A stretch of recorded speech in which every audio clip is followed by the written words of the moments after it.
حضرت لقمان رحمتullah علیہ نے اپنے بیٹے کے ساتھ اپنے زمانے کے نبی سے ملنے گھوڑوں پر سوار ہو کر نکلے۔ راستہ لمبا تھا اور صحرا کا علاقہ تھا۔ شدت کی گرمی اور لو کی وجہ سے آپ کے گھوڑے بے ہوش ہو گئے تو آپ دونوں پیدل چلنے لگے۔ پیدل چلتے چلتے جب آپ دونوں تھک جاتے تو کھا پی کر آرام کرتے اور پھر چلنے لگتے۔ کچھ ہی وقت میں کھانا اور پانی ختم ہو گیا۔ آگے بڑھتے گئے تو حضرت لقمان رحمتullah علیہ کے بیٹے کے پیر میں ایک ہڈی چبھ گئی جس سے بے حد خون بہنے لگا۔ آپ کا بیٹا درد سے بے ہوش ہو گیا تو آپ اپنے بیٹے کے پاس بیٹھے اور جب آپ نے بیٹے کو دیکھا تو آپ کے آنکھوں میں آنسو آ گئے۔ جب بیٹے کی آنکھ کھلی تو بیٹے نے پوچھا، بابا جان آپ تو صبر والے ہیں تو پھر کیوں رو رہے ہیں؟ آپ نے فرمایا کہ بیٹا میرے سینے میں ایک باپ کا دل ہے نا۔ پھر دل کو سخت کر کے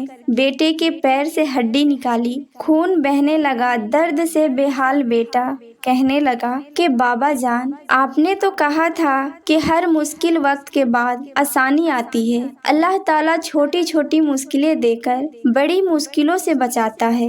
ہم نیک مقصد کے لیے گھر سے چلے ہیں تو پھر اتنی مشکل پر مشکل کیوں پیش آ رہی ہے؟ حضرت لقمان رحمتullah علیہ کہنے لگے، بیٹا میرا یقین ہے کہ اللہ رب العزت ان تمام مشکلوں کے بعد آسانیاں فرمائے گا انشاءاللہ۔ تھوڑی دیر آگے بڑھے تو آپ نے دیکھا کہ سامنے سے دھواں اٹھ رہا ہے۔ آبادی کے آس میں آپ آگے بڑھے تو ایک آواز آئی کہ وہیں ٹھہر جاؤ۔ حضرت نے پوچھا آپ کون ہیں اور ہمیں کیوں روک رہے ہیں؟ تو آواز آئی کہ میں اللہ کا فرشتہ ہوں، اللہ نے آگے کی بستیوں پر عذاب بھیجا ہے اور آپ دونوں تیزی سے اس بستی کی طرف چلے آ رہے تھے تو میں نے اللہ تعالیٰ سے دعا کی کہ یہ باپ بیٹے بے خطا ہیں۔ میری دعا سے آپ کے راہ میں رکاوٹیں آئیں تاکہ آپ دونوں اس بستی تک دیر سے پہنچے۔